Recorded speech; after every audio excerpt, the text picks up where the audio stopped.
সিলেটের অন্যতম iconic landmark Sylhet rail station. কদমতলীর বুকে সুরমা নদীর তীরে দাঁড়িয়ে থাকা এই রেল স্টেশনটির স্থাপত্যশৈলী সত্যি অসাধারণ। প্রতিদিন হাজারো মানুষের যাতায়াত আর অনুভূতির সাক্ষী। এই স্টেশনটি ড্রোনের চোখে কেমন লাগছে তা ভিডিওটি শেষ পর্যন্ত দেখলে বুঝতে পারবেন।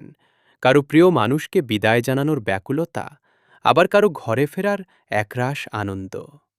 ২০০৩ থেকে ২০০৪ সালে নতুন আধুনিক ভবন নির্মাণের মাধ্যমে এটি একটি আইকনিক রূপ লাভ করে।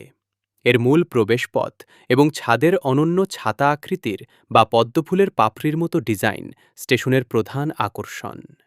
১৯১২ সালে আসাম বেঙ্গল রেলওয়ের অধীনে সিলেট অঞ্চলে ট্রেন সেবা শুরু হয়।